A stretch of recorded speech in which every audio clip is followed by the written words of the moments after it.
Menikahi Hot Om. Bab 226. 5 tahun lebihlah, Nak Mahesa. Jantung mereka saling berpacu bukan main. Perasaannya semakin tidak tenang. Ia mulai menduga-duga. Kapan kira-kira mereka pulang? Nah, ini yang ibu kurang tahu, jawab Bu Ira. Agak lama kayaknya. Ini saja sudah seminggu mereka pergi. Kembali Mahesa terdiam. Berpikir keras. Mungkinkah mereka adalah? Sungguh, ia tidak ingin berharap begitu tinggi hingga pada akhirnya terhempas sendiri. Nyatanya selama ini orang-orangnya belum bisa menembus di mana keberadaan anak-anaknya. Ini pasti hanya kebetulan saja. Sebenarnya agak kasihan, ya, si kembar itu. Saya pikir tadinya Nak Abi tadi ayah mereka. Tapi nyatanya bukan. Dia jadi ayah pengganti anak-anaknya. Nama Abi juga sangat familiar di telinganya. Tapi bukankah begitu banyak nama Abi di bumi ini? Apa memangnya hubungan anak-anaknya dengan lelaki itu? Tidak, itu kemungkinan yang sangat jauh dari dugaan. Nak Abi tadi cuma mampir ke rumah sebentar nggak tahu ngambil apa lalu balik ke batalion. Untungnya ada Nak Abi yang bisa terima mereka semua. Bu Ira sampai tidak sadar terlalu banyak bercerita tentang penghuni kontrakannya sampai Pak Dharma diam-diam menegurnya dengan menyentuh paha perempuan itu dari bawah meja. Khawatirnya Mahesa yang tadinya ingin pamit sulit mencari celah karena istrinya terlalu banyak bercerita. Walah, ibu jadi kebablasan. Maaf, Nak Mahesa. Seru kalau sudah cerita si kembar. Ada lagi yang ingin Nak Mahesa tanyakan. Jelas saja ada pertanyaan yang saat ini paling menjejal di kepala Mahesa sedari tadi. Ia benar-benar ingin tahu dan ingin menanyakannya. Siapa nama ibu dari si kembar, Bu? Mahesa menajamkan pendengarannya. Ia jelas tidak ingin melewatkan informasi yang mungkin bisa menjadi petunjuk baginya. Atau, mengobati rasa penasarannya. Namanya itu. Ibu Ira menghentikan kalimatnya sejenak. Ia perhatikan ekspresi Mahesa untuk sesaat. Ia jadi penasaran kenapa lelaki yang baru mengontrak salah satu rumahnya itu begitu penasaran dengan sosok perempuan yang menjadi ibu dari si kembar. Entah kenapa, ada perasaan tidak nyaman. Ini adalah privasi. Tidak mungkin ia sembarangan memberitahukan informasi. Keamanan data pelanggan seharusnya dia jaga. Tidak seharusnya ia sejauh ini. Nanti saja ibu kenalin Nak Mahesa sama mamanya si kembar, ya. Mendingan kenal secara langsung biar bisa jalin komunikasi antar tetangga. Jelas saja Mahesa langsung mencelos. Ada perasaan kecewa yang begitu besar. Keingintahuannya harus tertunda entah untuk sampai kapan. Seperti inilah yang tidak dia inginkan. Pengharapan yang bisa mematikannya sekali lagi. Walau, entah apa yang sebenarnya ia harapkan. Tidak ingin terlihat lancang, Mahesa pun menunjukkan sikap legawanya. Ya. Maaf kalau saya terlalu jauh, Bu. Ibu Ira tersenyum lembut pada Mahesa. Ndak apa-apa, Nak. Jangan sungkan. Lagi pula, kita kan bertetangga. Sudah seharusnya memang nanti saling mengenal. Ibu kembar juga orangnya sangat ramah dan baik. Beliau juga pasti senang berkenalan dengan Nak Mahesa. Nanti sekalian saja kenalan sama Nak Abi. Iya, Bu. Terima kasih. Sejenak obrolan menjadi canggung. Namun, Mahesa segera menyudahinya dengan berpamitan. Ya, sudah kalau begitu, Bu. Saya pamit dulu, terima kasih sekali lagi atas jamuannya, Bu, Pak, Mbak Intan. Panggil Intan aja, Mas, sambar Intan. Umur saya jauh di bawah Mas Mahesa. Baru 25. Hehehe. Oh, ya. Terima kasih, Intan. Sama-sama, Mas. Kapan-kapan makan di sini lagi, ya. Rame-rame sama tetangga sebelah. Kalau semuanya pada kumpul pasti seru. Oke. Mahesa pun akhirnya benar-benar pergi dari tengah-tengah keluarga hangat itu. Namun, saat sampai di teras rumah pemilik kontrakan tersebut, suara Intan kembali menginterupsi. "Mas Mahesa." Mahesa berbalik badan, menatap ke arah Intan. "Ya, kalau ada apa-apa atau mungkin butuh sesuatu, info aja Intan. Mungkin Intan bisa bantu." Mahesa mengulas senyum tipisnya. "Oke." Entah kenapa, Intan dibuat semakin penasaran oleh sikap Mahesa yang terlihat tidak banyak bicara. Terasa misterius dan susah ditebak pikirannya. Tidak berhenti di situ, ia pun memberanikan diri untuk menanyakan sesuatu yang mungkin pribadi. "Kalau boleh, Intan simpan nomor Mas Mahesa. Kalau ada apa-apa, jadi mudah komunikasinya. Bapak Ibu juga. Minta biasanya, Mas. Boleh." Intan menahan senyumnya. Menahan diri dari rasa sukacita yang ia rasakan. Cepat-cepat ia mengeluarkan ponselnya dari kantung dressnya, bersiap untuk menyimpan nomor lelaki tampan tersebut. "Berapa, Mas? Maaf. 0811 767.021 0. Oke. Siap, Mas. Izin buat disimpan, ya, Mas. Oke. Saya juga akan mengantar fotokopi KTP saya untuk Bapak. Nanti saya antar. Sama Intan aja, Mas. Biar Intan terima." "Ayo, Mas." Mahesa diam sejenak. Tidak menolak tawaran anak pemilik ibu kontrakannya tersebut. Ia pun melangkah lebih dulu dan Intan berjalan di sisi sebelahnya. Sesampainya di rumah, Intan menunggu di depan teras rumah Mahesa. Jelas ia masih tahu aturan untuk tidak sembarangan masuk ke rumah laki-laki. "Tunggu sebentar, Intan." "Siap, Mas." Mahesa pun masuk ke dalam rumahnya. Segera membuka kopernya dan melihat dokumen-dokumen penting yang ia bawa. Setelah mendapatkan kopian kartu identitasnya, ia kembali menuju teras dan memberikannya pada Intan. "Ini, Intan. Maaf merepotkan." Intan langsung menerima kopian kertas tersebut dengan senyuman di wajahnya yang ayu. "Nggak repot sama sekali, Mas. Nanti Intan sampaikan pada Bapak." "Ya, Mas." "Iya. Terima kasih, Intan." "Sama-sama, Mas. Mas nggak ada agenda lainkah? Mungkin ada yang bisa Intan bantu." Bukan memberikan celah pada wanita untuk mengusik hidupnya. Namun, tidak mungkin ia menunjukkan ketidaknyamanannya secara terang-terangan. "Rencana mau cari motor siang ini." "Wah, di tempat Paklik Intan aja, Mas. Paklik punya showroom motor dekat sini. Mau pergi naik apa?" "Rencana ojek online. Biar Intan anter, Mas. Nggak terlalu jauh, kok." "Gimana? Intan ambil motor sekarang. Tidak ada salahnya. Ya, hidup harus tetap berjalan, bukan?" Intan bisa mengalihkan pikirannya sejenak dari bayang-bayang Widya, walau sama sekali tidak memengaruhi apa-apa. "Mereka bisa berteman baik. Boleh, kalau kamu tidak keberatan. Saya ganti baju dulu." "Oke, Mas." "Sip." Intan pulang dulu ambil motor. Intan pun segera pulang ke rumahnya. Sedangkan Mahesa mengganti pakaian sholatnya menggunakan pakaian kasual sehari-harinya, menggunakan kaos oblong polos dengan kemeja kotak-kotak sebagai luarannya. Mahesa tampak matang pada usianya, namun sama sekali tidak terlihat tua. Kelihatan jauh lebih muda dari umur aslinya. Rambut panjang sebahunya tidak lupa ia ikat sebagian. Lengan panjang kemeja itu ia sing-singkan sampai siku. Sungguh, penampilannya yang sangat biasa itu bisa membuat seorang Intan terpana untuk sesaat. Gadis yang sudah berada di teras rumahnya itu terdiam untuk sesaat. Terpesona, ia terpikat. Oh, entah kenapa hatinya jadi berdebar seperti ini. Sungguh sial, setelah sekian lama ia tidak merasakan perasaan yang seperti ini, kini ia kembali merasakannya. "Ayo, Intan."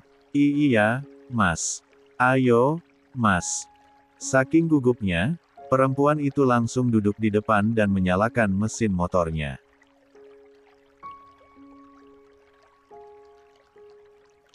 "Ayo, Mas.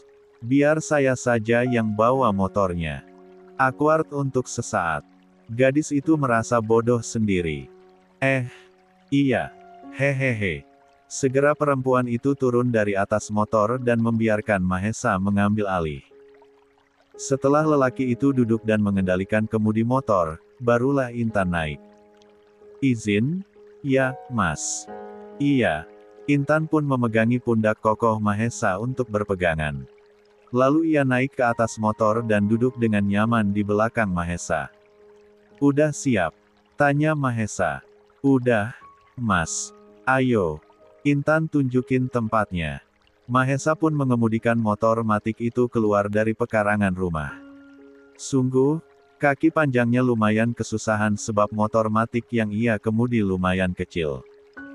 Tingginya yang mencapai 190 cm lebih tentu membuatnya sedikit tidak nyaman. Ia biasa mengendarai motor yang jauh lebih besar daripada ini. Setelah setengah jam berkendara, Intan menginstruksikannya untuk berhenti di sebuah ruko yang menampilkan banyak macam motor. Ya, tempat itu adalah showroom motor tentu saja. "Ini, Mas. Di sini. Ayo, kita cari motor yang cocok untuk Mas Mahesa." Mahesa pun turun dari motor matic tersebut, mengikuti Intan yang sudah turun lebih dulu. "Paklek. Loh, Intan. Kamu udah pulang?" "Udah dong, Paklik. Kemarin Intan sampai, Paklik. Ini, loh, temen Intan mau cari motor. Tolong dibantu, ya, Paklik." Sejenak, lelaki parubaya itu menatap ke arah Mahesa, memperhatikan untuk sejenak. "Temen? Apa temen? Hayo." Wajah Intan langsung bersemu merah. Pakliknya itu selalu saja menggodanya jika sudah perihal lelaki. Ia juga sama seperti orang tuanya. Sangat ingin melihat dirinya menikah. "Temen? Paklik. Beneran loh. Masa Intan mau bohong? Ayo kenalin, Paklik. Ini namanya Mas Mahesa. Yang ngontrak di rumah depan."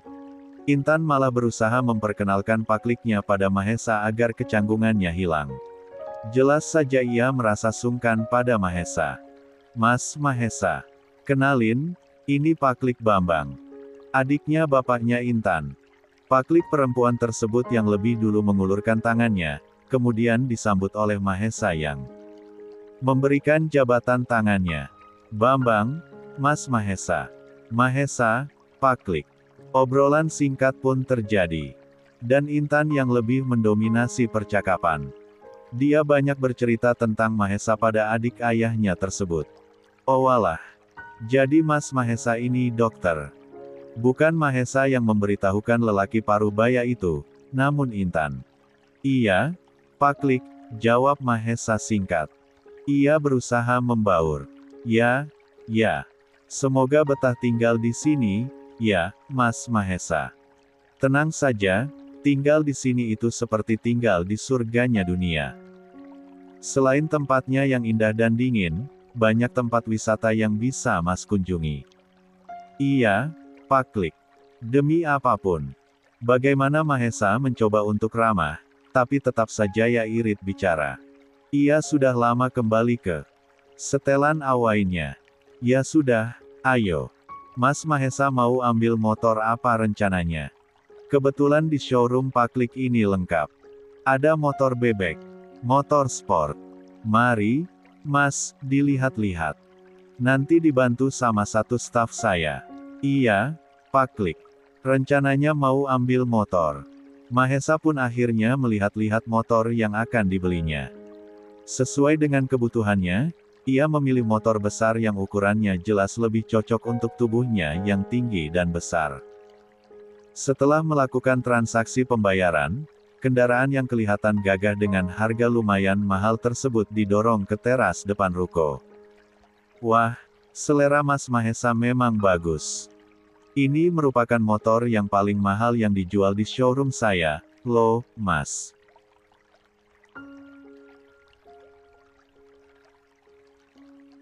Rencana mau diantar oleh staf saya pakai mobil atau langsung dibawa, Mas Mahesa? Langsung saya bawa saja, Pak Klik, jawab Mahesa ramah. Terima kasih banyak atas bantuannya. Sama-sama, Mas. Kalau butuh info lagi tentang kendaraan, spare part dan sejenisnya, Mas Mahesa bisa ke sini saja, ya, atau bisa ke Intan. Baik, Pak Klik. Lelaki parubaya itu kemudian segera menyingkir, berusaha memberikan ruang untuk Intan. Ya, sudah, Mas. Pak Klik ada konsumen baru. Mau Pak Klik sapa dulu, ya. Baik, Pak Klik. Setelahnya lelaki bernama Bambang itu kembali melangkah menuju showroomnya. Meninggalkan Mahesa dan Intan di pekarangan tempat usahanya. Ayo, Mas. Mau langsung pulang? Ya. Saya mau nyuci pakaian. Intan merasa lucu mendengarnya. Untuk ukuran lelaki seperti Mahesa yang merupakan dokter spesialis, aneh saja mendengar seorang dokter mencuci pakaiannya sendiri. Apalagi setelah melihat cara lelaki itu bertransaksi membeli motor tanpa berpikir dua kali. Padahal, harga kendaraan tersebut sama sekali tidaklah murah. Oke, yuk, Mas. Tahu, kan? Cara pakai mesin cuci di rumah ibu. Tahu. Sip. Ayo, Mas, pulang. Setelahnya, Mahesa naik ke atas motor sportnya, diikuti oleh Intan yang juga naik ke atas motor bebeknya. Kamu duluan, Intan. Mas saja. Intan mau lihat Mas bawa motor baru Mas. Kayaknya keren. Mahesa tersenyum miring untuk sekilas. Lalu menarik gas motornya dan berkendara lebih dulu meninggalkan Intan di belakang.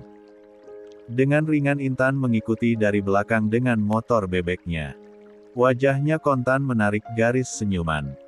Ja semakin terpesona. Sungguh, lelaki itu benar-benar terlihat keren. Apalagi dari belakang sini, ia bisa kembali mencium aroma maskulin yang menguar di bawah udara. Ah, rasanya duda tampan tersebut adalah definisi lelaki sempurna yang sesungguhnya. Selain itu Intan juga yakin kalau Mahesa adalah lelaki yang mapan. Memiliki ide di otaknya, Intan berusaha menyalip Mahesa.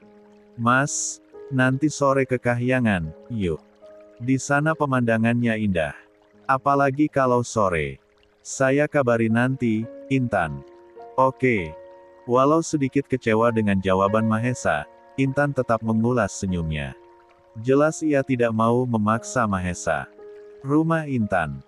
Hayo, kenapa kok senyum-senyum sendiri? Bu Ira yang baru saja masuk ke dalam kamar putrinya itu menangkap basah Intan yang sedang tersenyum sendiri sambil menatap kertas kecil di tangannya. Lihatin apa sih kok segitunya? Lanjut Bu Ira bertanya. Intan langsung meringis menatap Bu Ira. Gadis yang tadinya tidur terlentang di atas kasurnya tersebut langsung membawa tubuhnya untuk duduk di dekat sang ibu. Perempuan itu kemudian mengangsurkan fotokopian KTP Mahesa pada perempuan paruh baya tersebut.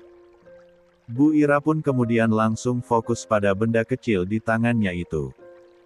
Loh, Nak Mahesa nitip fotokopian ini ke kamu, Intan. Intan langsung mengangguk. Iya, Bu. Tadi nitip ke Intan. Tapi lupa Intan kasihnya ke ibu. Bu Ira pun merasa heran. Lalu, apa yang membuat kamu senyum-senyum begitu, Nduk? Ibu ngerasa nggak sih, kalau Mas Mahesa itu ganteng banget? Bu Ira langsung mengulas senyumnya. Orang buta aja yang nggak bisa lihat. Jelas ganteng, Nduk.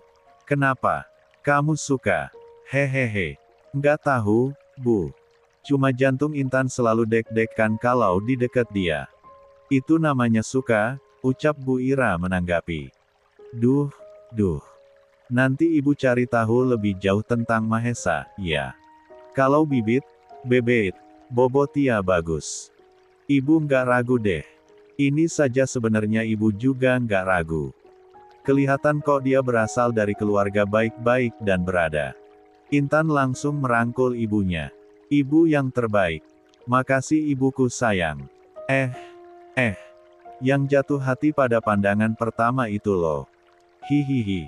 Iya, nih, Bu. Ibu lihat aja, dari namanya aja udah bisa bikin kita jatuh hati. Bagus banget, Bu. Kayak dari golongan ningrat. Mahesa Hans Perdana. Kayak bukan orang sembarangan. Sebentar lagi dia juga ulang tahun. Loh, Bu. Tambah mateng, ya, Nduk. Yang ke-38, Buk. Mateng banget. Harusnya udah ada yang dampingi. Kasian kalau sendirian lama-lama. Sekarang malah sibuk nyuci sendiri. Terus kamu pengen dampingi. Begitu. Kalau bisa, ndak ada salahnya, kan, Bu? Ya, ndak. Tapi tetap, Ibu harus tahu dulu asal-usul keluarganya, dan riwayat dia duda itu karena apa. Kalau karena KDRT, jelas Ibu ndak mau. Nggak mungkin KDRT, Bu. Lah, pagi-pagi sekali Mahesa sudah rapi dengan pakaian kerjanya. Ia langsung mengendarai motor sportnya keluar dari pekarangan rumah. Ketika melewati depan rumah Intan, perempuan itu buru-buru berlari ke arahnya. Mas Mahesa. Mahesa yang merasa dipanggil kemudian berhenti. Menoleh ke arah perempuan itu. Ya, Intan menggigit bibirnya ragu. Jelas saja ia merasa sungkan. Boleh nebeng? Enggak, Mas. Motor Intan bocor. Ia tidak berbohong tentang motornya yang bocor. Pulang dari showroom kemarin, ban motornya memang kempes dan baru diketahui pagi ini. Pak Dharma sedang membawanya ke tempel ban yang tidak jauh berada dari rumah. Naik, ucap Mahesa singkat. Ja tidak ingin basa-basi. Bawa helm kamu. Oke, Mas. Gadis itu sangat girang. Ia berlari ke dalam rumahnya dan mengambil helm di kursi ruang tamu. Setelahnya, Ja naik ke atas nomor besar tersebut dan duduk di belakang Mahesa. Jelas saja, tempat duduk yang menukik itu membuatnya sangat dekat berdempetan dengan punggung duda tampan tersebut. Yak, 1 bulan kemudian. Tumpangan sebab ban motor yang bocor sebulan yang lalu rupanya berlanjut sampai sekarang. Intan selalu berangkat bekerja dengannya sebab Bu Ira yang meminta izin menumpangi anaknya. Bahkan, Mahesa yang langsung populer karena ketampanan serta karismatiknya itu digosipkan dengan Intan yang notabene menjadi staf bidan baru di rumah sakit tersebut. Seperti pagi ini, Mahesa sudah harus direpotkan oleh Intan yang terlambat bersiap-siap karena kurang enak badan.